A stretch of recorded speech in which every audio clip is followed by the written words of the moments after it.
हमारे खास मुलाकात कार्यक्रम में आज हमारे साथ खास मेहमान साहित्यकार शिक्षक श्री मदन जी मदहोश हैं। मदन जी मदहोश से इनके जीवन के बारे में जानेंगे, जीवन परिचय के बारे में, साथ ही इनकी जो काव्य सृजन इन्होंने किया है उसके बारे में भी हम इनसे बखूबी जानेंगे। आइए बात करते हैं मदन जी मदहोश साहब से।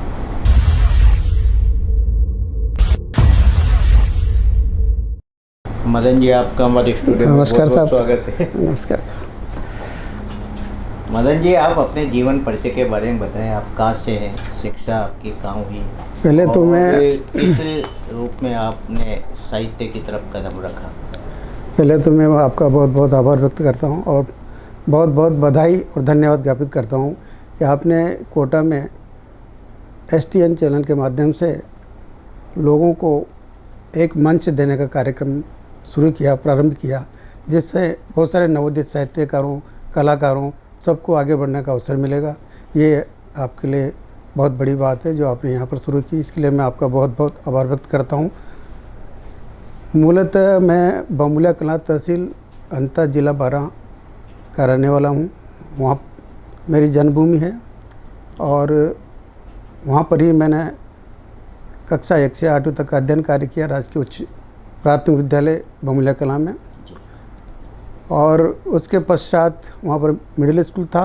उसके पश्चात अंता में राजकीय माध्यमिक विद्यालय अंता, पहले अंता ही माध्यमिक था, मैं अध्ययन किया साइंस मैथ्स लेकर के 1982-83 में। उसके पश्चात 12 से सीनियर सेकेंडरी परीक्षा उत्तीर्ण की फर्स्ट डिवीज़न में और STC करके मैं एक शिक्षक बना। और उसके पश्चात मैंने शिक्षक के साथ साथ मेरा एक अंतरात्मा में जो शौक़ था, कुछ आनुवंशिक, कुछ अपने अंदर की आवाज़ की, कुछ पैदा तो सभी होते हैं लेकिन कुछ ऐसा कर चलो जिससे लोग मरने के बाद भी याद करें। उस बात को सजोते हुए मैंने लेखन कार्य शुरू किया। सन 1990 में ये कार्य मैंने प्रारंभ किया और उसके बाद मैं लगातार सतत लेखन कार्य कर रहा हूँ। ये सब मेरी माता की, वृद्ध माता श्रीमती दाखाबाई की देन है कि उन्होंने लगातार मेरे को मेहनत करके, मजदूरी करके पढ़ाया लिखाया, आगे बढ़ाया और आज इस स्थिति में एक शिक्षक के साथ साथ व्याख्याता भी हूँ। ये सब उस माता की देन है। और मैंने आज मंच के रूप में राजस्थानी मंच हो, अखिल भारतीय मंच हो, सब पर मैंने वहाँ जाकर जहाँ भी मुझे आमंत्रित किया जाता है काव्य पाठ करता हूँ। मूलतः वीर रस और देशभक्ति मेरी विधा है। मैंने एक प्रण किया है कि जब तक जिंदा रहूँगा भारत माता गीत गाऊँगा। जब तक मेरे शरीर में जान रहेगी, मेरा शरीर जो है उसका तिनका तिनका, कतरा कतरा इस देश के, इस प्यारे वतन के काम आए। ऐसी बात को मैंने अपने अंदर संजो कर रखा है और मैं इसी तरह देश के गुणगान करते हुए, वंदे मातरम की बात करते हुए, जनगण मन की बात करते हुए आगे बढ़ता रहूँगा और देश की सेवा करता रहूँगा। मदन जी, काव्य क्षेत्र में आपके प्रेरणा स्रोत कौन रहे काव्य जब आपने लिखना शुरू किया? काव्य क्षेत्र में मेरे प्रेरणा स्रोत, मैं सारा श्रेय मातेश्वरी को देता हूँ कि माता ने मेरे लिए जो किया है उसको मैं जीवन पर्यंत कभी भूल नहीं सकता। और कुछ होता है आनुवंशिकता। हमारे पिताजी थे, हालांकि मुझे बचपन में छोड़ करके स्वर्गवासी हो गए थे। वो भी तेजाजी गायन में, हिट गायन में बहुत इंटरेस्ट रखते थे, जो अभी स्वर्गवासी हैं। और कुछ अंतर प्रेरणा की आवाज़ को मैंने साक्षात करते हुए लेखन का कार्य प्रारंभ किया। मदन जी, जब आप काव्य लिखते थे, काव्य गोष्ठियों में जाते थे, जब पहली बार आप किसी मंच पे गए तब कैसा आपको महसूस हुआ सर? मुझे जब मैं पहली बार काव्य लेखन के क्षेत्र में और काव्य पाठ के क्षेत्र में गया तो मुझे बड़े गर्व की अनुभूति हुई कि मेरे जैसा एक छोटा सा कलमकार मंच के माध्यम से लोगों के बीच जाकर के अपनी बात को कह रहा है, इससे लिए शायद इससे ज़्यादा मेरे लिए कोई गौरव की बात नहीं हो सकती। मैं अपने आप को बहुत बड़ा धन्य मानता था और आज तो मैं, जैसे आपने बुलाया, मैं क्या कहूँ कि मेरे सौभाग्य की कोई वो इतना बड़ा सौभाग्य मुझे मिला कि आज मैं आपके सामने बोल रहा हूँ, ये सब उसी की देन है। मदन जी, जब आप लिखते थे और आपकी कविताएं किसी आकाशवाणी या पत्र पत्रिकाओं में छपती थी, तब कैसा आपको महसूस होता था? कैसा आपका हृदय गदगद होता था? जब मेरी कविताएं जब 12 ज़िले से हुए हूँ, 12 ज़िले में हिमांशु समाचार, सरप्रस्त कलम, इस तरह के छोटे अखबार निकला करते थे। जब मैं इस चीज़ को ज़्यादा भी नहीं समझ पाता था कि छपना बहुत टेढ़ी खीर है, लेकिन जब मेरी कविताएं उन छोटे अखबारों में छपी तो मैं अपने आप को फुल नहीं समाता था, यानी कि बहुत अथाह आनंद और गदगद की अनुभूति मुझे होती थी। यह मेरा बहुत बड़ा सौभाग्य मानता हूँ साहब। मदन जी, आपकी वीर रस जो आपकी मूल विधा है, उस पर कविता पाठ। जी सर, मैंने एक प्रण कर रखा है सर कि जब तक जिंदा रहूँगा केवल देश की बात करूँगा, राष्ट्र की बात करूँगा, वतन की बात करूँगा, इसके सिवा कुछ नहीं करूँगा। वीर रस मेरी विधा है। आपको कुछ पंक्तियाँ मैं भेंट करता हूँ कि मैं हिंदू, मुस्लिम, सिख, ईसाई, जैन, पारसी सभी धर्मों का सम्मान करता हूँ। मैं गीता, वेद, कुरान, बाइबल सभी ग्रंथों को पढ़ता हूँ और ये मेरे पुरखों की जागीर यारों। मैं अपने दिल में पूरा हिंदुस्तान रखता हूँ, मैं अपने दिल में पूरा हिंदुस्तान रखता हूँ। एक पद और, जब तक जिंदा हूँ गीत अमर शहीदों के गाऊंगा और अमर शहीदों के खातिर यारों मैं तो भगत सिंह बन जाऊंगा।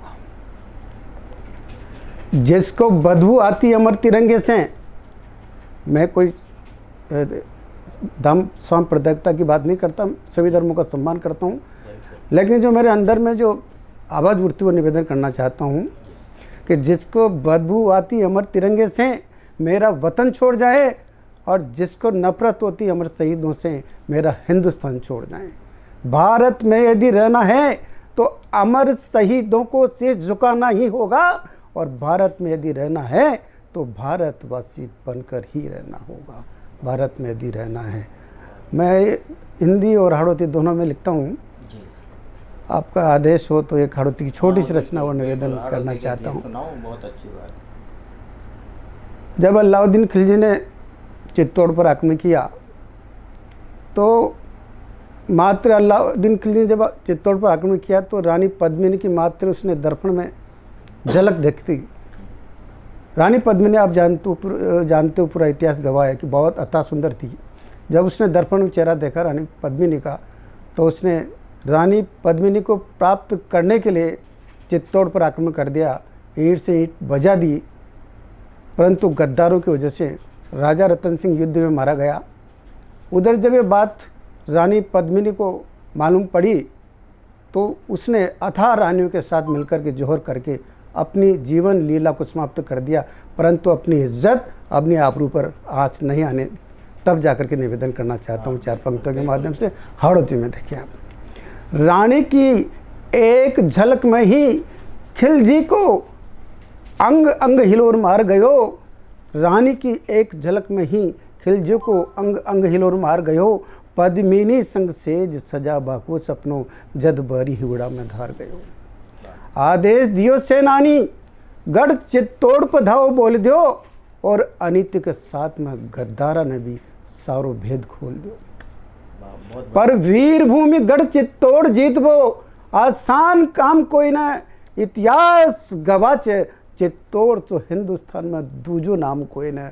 इतिहास गवाच चित्तौड़ तो हिंदुस्तान में दूजो नाम। खूब कराया खून खराबा, अरे खूब कराया खून खराबा, रतन सिंह ने भी वीर गति पाई। अरे सुनता ही सतरानी ने जोहर कर लियो जद बहरी के साथ आई, जद बहरी के साथ आई।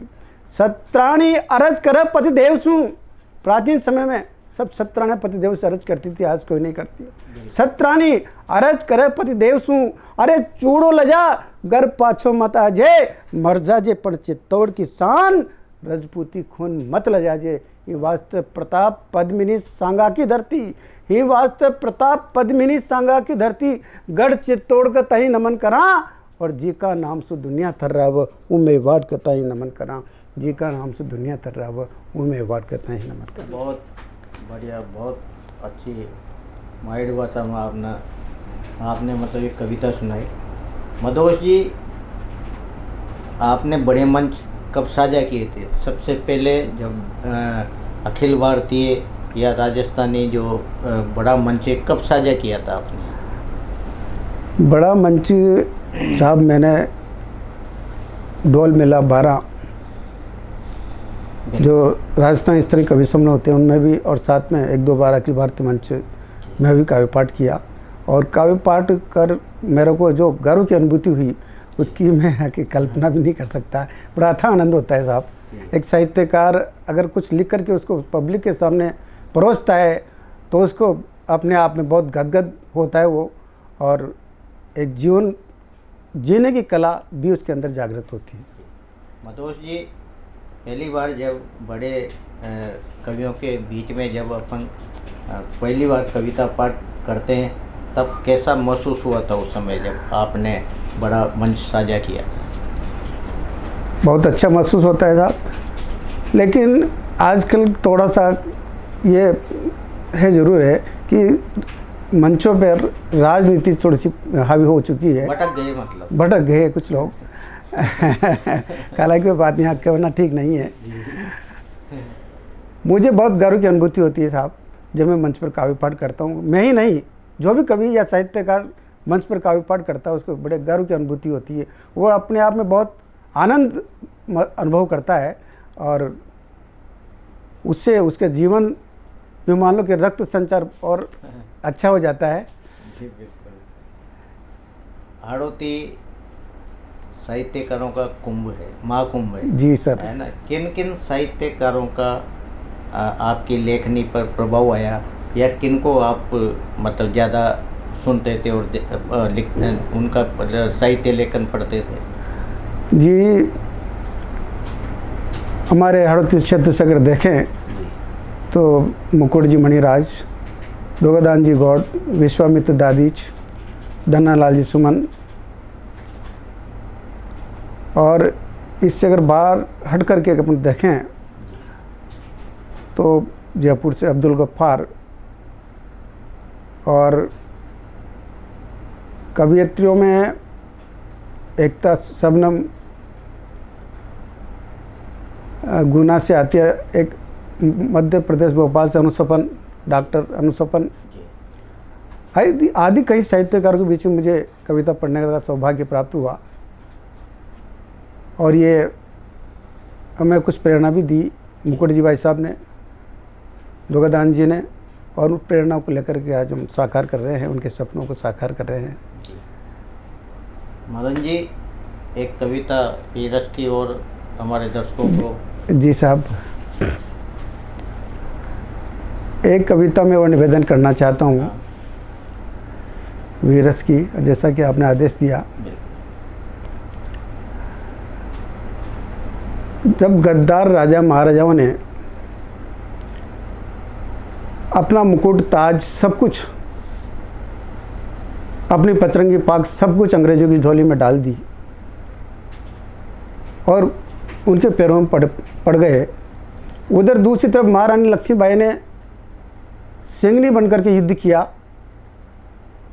उस बात को ध्यान रख के मैं कविता निवेदन करना चाहता हूँ कि कर दी नीलाम केसरिया फाग राजा महाराजाओं ने। आप जानते हो कि हमारा देश काफ़ी वर्षों तक गुलाम रहा है। कर दी नीलाम केसरिया फाग, अंग्रेजों से रिश्ते जोड़ लिए। कर दी नीलाम केसरिया फाग, अंग्रेजों से रिश्ते जोड़ लिए। थोड़ी सी मैं इसको देख लेता हूँ। मोबाइल से देख पढ़ो आप। ये क्या थोड़ी नई थी ना, मैं इस हिसाब से। कर दी नीलाम केसरिया फाग, अंग्रेजों से रिश्ते जोड़ लिए। स्वाभिमान बेचकर सबने भारत माँ से भी नाते तोड़ लिए। करवा दिए खजाने खाली, सरेआम बहन बेटियों की इज्जत लुटवा दी। जिसने अपना फर्ज निभाया उस नौजवान देशभक्त पर गोली चलवा दी। ऐसे राजा महाराजा थे गद्दार। धर पगड़ी पैरों में गिर पड़े, अपना सब कुछ अंग्रेजों की झोली में डाल दिया। धर पगड़ी पैरों में गिर पड़े, हिम्मत नहीं किसी में अंग्रेजों से टकराने की, सबने भारत माँ का दूध लजाया, करी कोशिश एक दूजे को लड़वाने की। अब थोड़ा दृश्य बदलता है साहब। लेकर तलवार हाथों में चल पड़ी महारानी, झांसी जिसको जान से भी ज़्यादा प्यारी थी, जब मर्दों ने घुटने टेक दिए तो रानी ने की रण में जाने की तैयारी थी। बज गया नगाड़ा, कट कट मुंड गिरे गोरों के, वो सीन अजब निराला था, कुछ ने किया समर्पण कुछ भाग गए, जब पड़ा लक्ष्मीबाई से पाला था। दुर्गा बंद सिंह की तरह दहाड़ी रानी, दुर्गा बंद सिंह की तरह दहाड़ी रानी, तो डल हो जी थर थर कांप गया, अरे पैरों से धरती खिसक गई, डल हो जी रानी की शक्ति को भाप गया। आया काल सामने बनकर नाला, पर अंग्रेजों ने छल से वार किया, अमर हो गई सिंगनी जिसने पूरा जीवन भारत माँ पर वार दिया। तूफानों से किस्ती निकालकर, तूफानों से किस्ती निकालकर लाने वाली लक्ष्मीबाई ने जीवन में कभी न हिम्मत हारी थी। अरे जब वतन को डस लिया जहरी नागों ने, तो रानी ने की रण भेरी बजवाने की तैयारी थी। लेकर तलवार हाथों में चल पड़ी महारानी, झांसी जिसको जान से भी ज़्यादा प्यारी थी, जब मर्दों ने घुटने टेक दिए तो रानी ने की रण में जाने की तैयारी थी, तो रानी ने की रण में जाने की तैयारी थी। बहुत बढ़िया। मदन जी, आपकी मौलिक कृति प्रकाशन में आई है जी, उसका नाम क्या है मेरी और किसके माध्यम से उसका प्रकाशन हुआ है? मेरी मौलिक कृति प्रथम जो है प्रकाशित हुई है, उसका नाम मैंने वंदे मातरम रखा है, क्योंकि मैंने प्रण कर रखा है कि जब तक जिंदा रहूँगा देश के काम आऊँगा। यहाँ तक कि मैंने यह तक प्रण कर रखा है कि मैं मरते वक्त यदि मैं मर भी गया तो मैंने घोषणा कर रखी, मैं अपनी देह दान की घोषणा कर रखी। मेरे मरने के पश्चात मेरे शरीर का तिनका तिनका कतरा कतरा देश के काम आए, ऐसा मैंने प्रण कर रखा है। मौलिक कृति वंदे मातरम मेरी प्रथम पुस्तक है। ये छिपा बड़ौद, जब मैं वहाँ सर्विस करता था वहाँ पर वहाँ के जन सहयोग से प्रकाशित हुई, और पूर्व जिला प्रमुख और माननीय मंत्री महोदय ने इसका विमोचन किया। इसमें माननीय प्रधानमंत्री जी नरेंद्र जी मोदी और पूर्व मुख्यमंत्री अशोक जी गहलोत का बधाई संदेश मौजूद है, आप देखना। छिपा बड़ौद की प्यारी प्यारी जनता को मैं इसका श्रेय देना चाहता हूँ। उन्होंने मुझे आर्थिक सहयोग दे करके इस कृति को प्रकाशित करवाया। अब यदि आप सब लोगों का और मुझे आशीर्वाद और सहयोग मिला तो एक और कृति मेरी प्रकाशित होने जा रही है, उसका नाम रहेगा इंकलाब जिंदाबाद। मदोस जी, आपकी कोई बड़ी उपलब्धि, जैसे कोई सम्मान वगैरह आपको मिला हो, हमारे दर्शकों को साझा करें। जी, सम्मान तो मैंने वैसे काफ़ी प्राप्त किए हैं। यहाँ कोटा से कर्म योगी सम्मान, मांगरोल से निराला सम्मान, मांगरोल की धरती से निराला सम्मान, अंता से दिनकर सम्मान, और बूंदी से माली समाज की ओर से मुझे सम्मानित किया गया। जब ये सम्मान चाहे कागज़ से बना प्रशंसा पत्र हो, मोमेंटो हो, या कुछ नगद राशि हो, मनोहर थाना झालावाड़ की धरती से मुझे सम्मानित किया गया इस पुस्तक पर। मुझे बड़े गर्व की अनुभूति हुई। ये सम्मान को इसी राशि से इसकी तुलना नहीं की जाती साहब। ये सम्मान चाहे कुछ भी हो, लेकिन अपने आप में अथाह खुशी भर देता है सम्मान, कि आज मुझे ना कुछ चीज़ को इतना बड़ा सम्मान मिल रहा है। इस तरह से मैंने बाहर भी, कश्मीर से भी मैंने, जब मैं वहाँ पर गया एक बार कश्मीर, तो जो भारतीय सेना की तरफ से कवि सम्मेलन था, उनको कुछ मालूम पड़ा तो मुझे वहाँ पर बुलाया गया। कश्मीर से धारा 370 हटा दी गई, परंतु आज भी हालात वहाँ के जस के तस बने हुए हैं। वहाँ आज भी कोई वंदे मातरम नहीं बोल सकता, कोई भारत माता की जय नहीं बोल सकता, कोई जनगण मन नहीं बोल सकता। हालांकि मोदी जी ने बहुत कुछ, अब तो दर 370 से कोटा दिया गया, फिर भी कुछ ऐसे हालात वहाँ पर है। तो मैं वहाँ पर गया तो भारतीय सेना की ओर से कवि सम्मेलन था, मेरे को कविता पढ़ने का सौभाग्य मिला श्रीनगर के लाल चौक में, तो सबसे ज़्यादा आतंकवादियों का क्षेत्र है जी। मैंने वही देशभक्ति प्रवाह कविता पढ़ी। कौन तो सी कविता पढ़ी थी साहब? मैंने पढ़ी, एक तो कविता पढ़ी मैंने ये गद्दार शीर्षक वाली, जी एक महाराणा प्रताप वाली कविताएं मेरे पास बहुत सारी हैं। जी जी। तो मुझे वहाँ पर लोगों ने बाहर से आवाज़ आई, मुझे आतंकवादी कहा कि ये आतंकवादी ने आकर के श्रीनगर के लाल चौक में कविताएं पढ़ी। मेरी तरफ कुछ लोगों ने पत्थर वगैरह कुछ फेंके, मगर मैंने किसी बात की कोई परवाह नहीं की। मैं सोचता कि अगर वंदे मातरम में गीत गाते गाते या भारत माता के गीत गाते गाते, जनगण मन के गीत गाते गाते अगर मैं देश के लिए बलिदान भी हो जाऊं तो भी मुझे कोई परवाह नहीं थी। बहुत अच्छे विचार हैं मदोस जी आपके। सुबह जब मेरे साथ ये स्थिति बनी वहाँ, तो भारतीय सेना की गाड़ी में मुझे जम्मू तक छोड़ा गया और मैं फिर जम्मू से बैठकर कोटा आया। और वहाँ पर जब श्रीनगर में जो सैनिक थे, जब उन्होंने अखबार पढ़े तो खबर छपी साहब, वहाँ पर हेडिंग था कि एक आतंकवादी ने आकर के श्रीनगर के लाल चौक में कविताएं पढ़ी। इस तरह का वहाँ पर हेडिंग, मुझे फिर बहुत बड़ी खुशी हुई। तो मुझे इस तरह से बहुत, मेरा ये सौभाग्य मानता हूँ साहब, जब मैं इस तरह की देश की बात करता हूँ तो मुझे आप सबका आशीर्वाद, सहयोग और आप सबके कृपा से मैं आगे निरंतर बढ़ता जा रहा हूँ साहब। मदोस जी आप व्याख्याता हैं, व्यस्तता आपकी बहुत रहती है, फिर भी अपना साहित्य लेखन आप जारी रखते हैं। कैसे अपना समय मैनेज कर पाते हो? व्याख्याता हूँ साहब, समय तो आप जानते हो कि आजकल मोबाइल का ज़माना है, कंप्यूटर का ज़माना है। तुरंत कागज़ जयपुर से दिल्ली से चलते हैं, तुरंत व्हाट्सएप पे आते हैं, तुरंत डाके मांगते हैं जी। समय बहुत कुछ कम मिल पाता है, लेकिन लक्ष्य, मेरा लक्ष्य था दृढ़ और है। मैं जब भी मेरे को थोड़ा सा टाइम मिला, निश्चित रूप से मैं रात को टाइम मिलता है तो रात में ही कॉपी खोल के बैठ जाता हूँ, कुछ लिखने बैठ जाता हूँ, क्योंकि मैं अपने आप को